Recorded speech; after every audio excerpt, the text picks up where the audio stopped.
Hello friends, super magic રસોઈમાં મિત્રો હું આપનું સ્વાગત કરું છું। આજે હું આદુ લસણ કેરીનું મિક્સ અથાણું લઈને આવી છું મિત્રો। તો તમને ચોક્કસ મારો વિડીયો ગમશે તો વિડીયો ગમે તો લાઈક કરજો, શેર કરજો અને સબસ્ક્રાઇબ કરવાનું તો ભૂલતા જ નહીં। તો હવે આ અથાણું બનાવવા માટે મેં શું ઇન્ગ્રેડિયન્ટ લીધા ને એ બતાવું। એમાં મેં જો 1 કિલો રાજાપુરી કેરી લીધી છે, આપણે અથાણા માટેની બેસ્ટ કેરી છે। અને કિલો સામે મેં 250 આદુ લીધું છે અને 250 લસણ લીધું છે। આ બંને મેં લસણ ફોલી લીધું છે અને આદુની છાલ ઉતારી લીધી છે। અને એની સામે મેં લાલ મરચું છે, મીઠું છે, હળદર છે અને તેલ છે। હવે તમને પછી બધા એના માપ બતાવું તો આપણે બનાવવાનું ચાલુ કરીએ। આપણે જો આ કેરીને આવી રીતે ઉપરની ડંઠલ કટ કરી લેશું અને પછી એને પીલરથી પીલ કરી લેશું, એટલે કે છાલ એની સરસ એવી ઉતારી લેશું।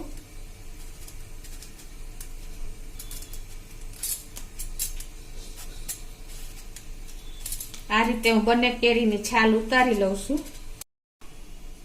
તો આ રીતે જો છાલ ઉતાર્યા પછી હવે આપણે આને ખમણ કરવાનું છે, એટલે આ રીતે હું મીડિયમ આપણે જે ખમણી આવે ને એનાથી આપણે આ રીતે ખમણી લેશું।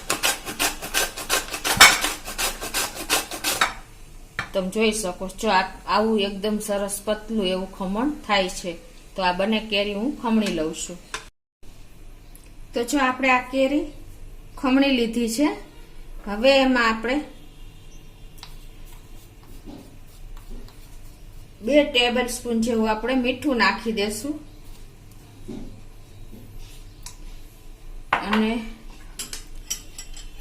1 ટીસ્પૂન જેવી આપણે હળદર નાખી દેશું, એટલે કે 1 ચમચી જેવી। અને હવે આ બધું આપણે મિક્સ કરી લેશું। મિત્રો આ પ્રોસીજર કરવી ખાસ જરૂરી છે। મેં તમને દર વખતે અથાણામાં બોલી જ છું કે આ એક પ્રિઝર્વેટિવ નું કામ કરે છે, આપણે હળદર ને મીઠું, એટલે ખાસ તમારે અથાણાની પહેલી પ્રોસીજર, પહેલું સ્ટેપ આ આવે કોઈ પણ અથાણું કરીએ ત્યારે। તો હવે આ બધું હું મિક્સ કરી લઉં છું। તો મિત્રો જો આપણે હળદર મીઠું નાખીને મિક્સ કરી લીધું છે, હવે આને આપણે 10 થી 15 મિનિટ આ રીતે આપણે ઢાંકીને રાખી દેશું। આ પ્રોસીજર થાય છે ને ત્યાં આપણે હવે જે આદુ અને લસણ બે મેં 250 ગ્રામ લીધું છે ને એને આપણે મિક્સરમાં ક્રશ કરી લેશું।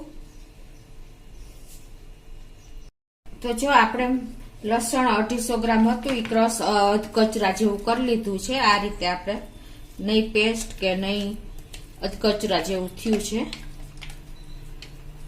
આદુની પણ જો છાલ ઉતારીને હવે આપણે એના નાના નાના આ રીતે કટકા કરી લેશું, એટલે આપણે એને પણ મિક્સર જારમાં અધકચરું આપણે ક્રશ કરી લેશું।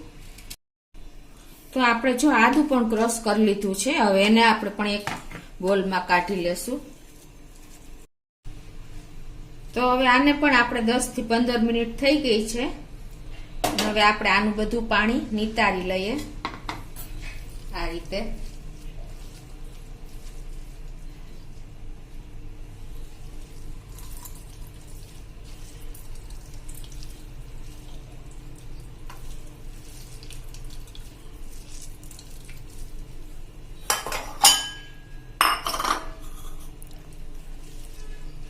આ રીતે હું બધું પાણી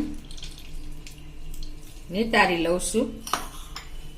આ રીતે પાણી નિતાર્યા પછી આપણે હવે આને જો આ રીતે કપડા ઉપર આવી રીતે થોડીક વાર 2 કલાક જેવું આપણે પોળું કરી દેવાનું છે, એટલે આપણું ખમણ થોડુંક મોઇસ્ચર હોય થોડુંક ઉડી જાય, શોષાઈ જાય કપડામાં અને હવામાં। પંખા નીચે રાખશો તો પણ ચાલશે, પણ હવા આવે તો વધારે સરસ થઈ જશે। એટલે આ રીતે તમે બધું ખમણ આપણે 2 કલાક સુકવવાનું છે મિત્રો। બહાર નથી તડકામાં સુકવવાનું, પણ ઘરમાં જ આપણે સહેજ ધીમો પંખો રાખીને આ રીતે બધું સૂકવી દેશું। તો આપણે આ કેરીનું ખમણ સૂક્યું ને એને 2 કલાક થઈ ગઈ છે, તમે જોઈ શકો છો જો મારા હાથ પણ ભીના નથી થતા એવું આપણે સુકવવાનું છે, એટલે આપણા અથાણાને બગડવાના ચાન્સીસ ઓછા થઈ જાય। હવે આપણે આ બધું એક વાસણમાં લઈ લેશું। તો મિત્રો જો આપણે આ એક વાસણમાં લઈ લીધું છે, હવે એને આપણે આવી રીતે આમાં નાખી દેશું, જેમાં મિક્સ કરવું હોય ને એમાં. અને આપણે જે આ લસણ ક્રશ કર્યું છે ને એ પણ નાખી દેશું.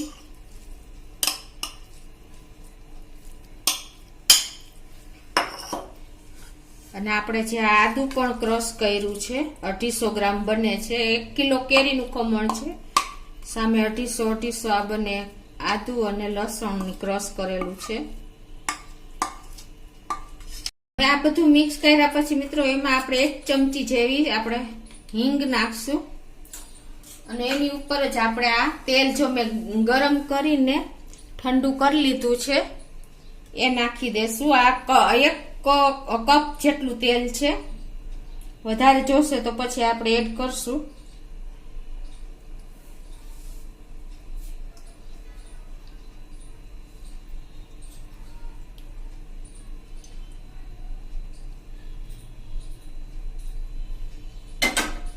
હવે આ બધું આપણે સેજ હલાવી લેશું.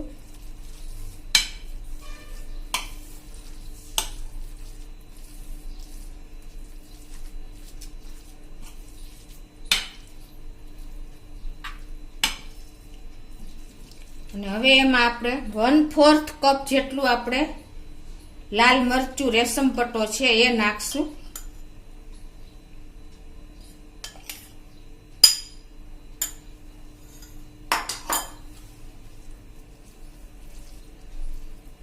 અને હવે આ બધું એકદમ સરસ આપણે મિક્સ કરી લેશું. અને જો આપણે તેલની જરૂર લાગશે તો પાછું નાખશું. હવે જો આ મિક્સ કર્યું છે, હવે એમાં આપણે 2 ટીસ્પૂન જેવું મીઠું મેં શેકીને રાખ્યું છે એ નાખી દેશું. મિત્રો મીઠું હંમેશા આપણે અથાણામાં શેકીને જ ઉપયોગ કરવાનો, એટલે એનું પાણી બહુ ન છૂટે. તમે ખાસ આ નોટ કરજો. હવે મેં જો એકદમ આપણું અથાણું સરસ મિક્સ થઈ ગયું છે. ટેસ્ટી, સ્પાઇસી અને ચટાકેદાર આપણું આ અથાણું તૈયાર થાય છે મિત્રો. તમે જોઈ શકો છો એનો કલર, એનું એકદમ લુક, એનું ટેક્સચર, એકદમ પંજાબી અથાણું આપણું આ તૈયાર થાય છે. અને આ અથાણું તમે ચોમાસામાં અને શિયાળામાં બહુ ખાવાની મજા આવે છે અને હેલ્થ માટે પણ બેસ્ટ છે, કેમ કે આપણે આદુ લસણ અંદર આવી ગયા અને ટેસ્ટી ચટાકેદાર પણ એવું જ થાય છે. તો આપણું અથાણું તમે મિત્રો જોઈ શકો છો રેડી છે. અને આમાં બીજું આપણે 1 કિલો કેરીનું ખમણ, ટૂંકમાં 1 કિલો કેરી સામે 250 લસણ, 250 આદુ, 1/4 કપ લાલ મરચું અને 1/4 કપ આપણે તેલ નાખ્યું છે મિત્રો. આ એનો રેશિયો છે, મેજરમેન્ટ તમે ખાસ નોટ કરજો. અને તમે એક વખત તો ચોક્કસ ટ્રાય કરજો. હવે આપણું અથાણું તૈયાર છે, તો હવે આપણે બરણીમાં સર્વ કરી લેશું. તો આ રીતે હવે આપણે બરણીમાં ભરી લેવાનું છે. ખાસ તમને નોટ કહું કે આ બરણી મેં ધોઈને તડકામાં તપવીને અને એકદમ ચોખ્ખીને સૂકી કરી લીધી છે. તે પછી જ આપણે અથાણું ભરવાનું છે. અને બીજું કે ખાસ કે કાચની બરણીનો જ આપણે ઉપયોગ કરવાનો છે અથાણું ભરવા માટે, એટલે આપણી અથાણું એકદમ સેફ રહે. અને આ અથાણું મિત્રો તમે 12 માસ એનો એન્જોય કરી શકો છો. અને બીજું કે આપણે આ અથાણું ફ્રીજમાં જ રાખવાનું છે. જો તમે 12-15 દિવસ સારું રહે, પછી તમારે રિસ્કી છે, એટલે ખાસ તમે આ પણ નોટ કરજો.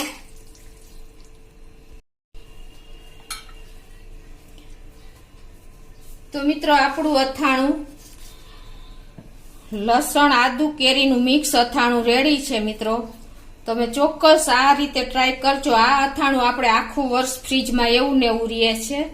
અને આમાં આપણે સિંગ તેલનો ઉપયોગ કર્યો છે, એ પણ ખાસ નોટ કરજો.